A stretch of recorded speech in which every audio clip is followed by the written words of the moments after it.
Hi everyone, welcome in my YouTube channel. Today let's talk about Enchondroma. Enchondroma is the term used for the benign cartilage-forming tumor that develops centrally within the interior of the affected bone, while chondroma refers to the peripheral development of lesions similar to osteochondromas. Enchondromas may occur singly or they may be multiple, forming a non-hereditary disorder called enchondromatosis or Ollier's disease. The coexistence of multiple enchondromas with multiple soft tissue hemangiomas constitutes a familial syndrome called Maffucci's syndrome. Most common locations for enchondromas are short tubular bones of the hands and feet, and less commonly, they involve the ribs or the long bones. They may appear at any age and in either sex.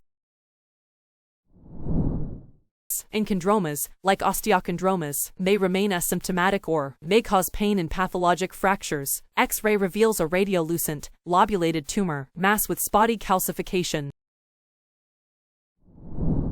Malignant transformation of solitary enchondroma is rare, but multiple enchondromas may develop into chondrosarcoma.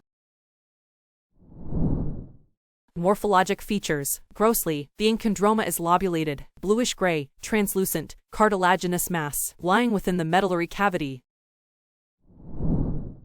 Histologically, the tumor has characteristic lobulated appearance. The lobules are composed of normal adult hyaline cartilage, separated by vascularized fibrous stroma. Foci of calcification may be evident within the tumor. Enchondroma is distinguished from chondrosarcoma by the absence of invasion into surrounding tissues and lack of cellular features of malignancy.